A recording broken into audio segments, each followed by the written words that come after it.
વલસાડના અતુલ હરિયા ફાટક પાસે રહેતી 23 વર્ષીય પરિણીતાએ અગમ્ય કારણોસર ફાંસો ખાઈ જીવન ટૂંકાવ્યું। તારીખ 2 મે ગુરુવારના રોજ રાત્રે 10 કલાકે નોંધાયેલી આકસ્મિક મોતની ફરિયાદની મળતી માહિતી મુજબ વલસાડમાં આત્મહત્યાનો સિલસિલો યથાવત છે।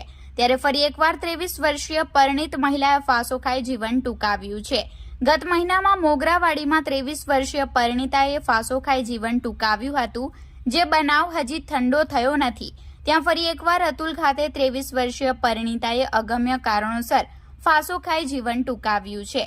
આકસ્મિક મોતની નોંધાયેલી ફરિયાદની મળતી માહિતી મુજબ વલસાડ ખાતે અતુલ હરિયા ફાટક ખાતે રહેતી 23 વર્ષીય પ્રીતિ ગણેશ યાદવ પોતાના ઘરે પંખા પર સાડીના છેડા વડે ગળે ફાંસો ખાઈ જીવન ટૂંકાવ્યું છે।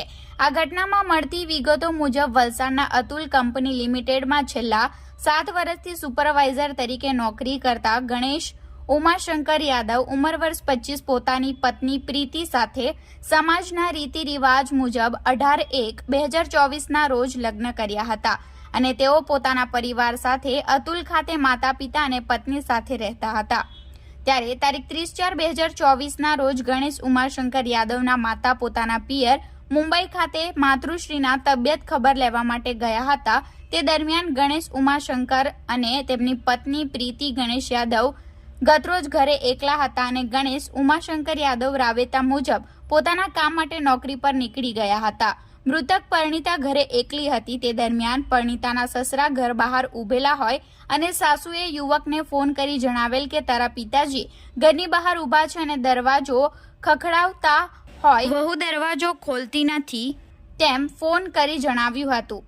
યુવકે તેની પત્નીને ફોન કરતા તેણે ફોન ઉપાડ્યા ન હતા અને યુવક સેકન્ડ શિફ્ટમાં ગયો હોય અને ટિફિન પણ લેવાનું હોય, જેથી યુવક પરત ઘરે આવતા યુવકના પિતાએ ઘરના પાછળના ભાગેથી બારીમાંથી ચેક કરતા પરિણીતાએ પોતાના રૂમમાં ગળે ફાંસો ખાધેલી હાલતમાં દેખાઈ આવતા યુવકના પિતાએ બૂમાબૂમ કરતા નજીકમાં રહેતા સંબંધીઓ દોડી આવ્યા હતા અને ઘરનો દરવાજો તોડી અંદર જઈ રૂમમાં પંખા સાથે સાડીના એક છેડો બાંધી બીજો છેડો પોતાના ગળામાં બાંધી ફાંસો ખાધેલી હાલતમાં પરિણીતાને ચપ્પુ વડે સાડીનો છેડો કાપી નીચે ઉતારી હતી અને ઘટનાની જાણ 108ની ટીમ તેમજ પોલીસને કરવામાં આવી હતી।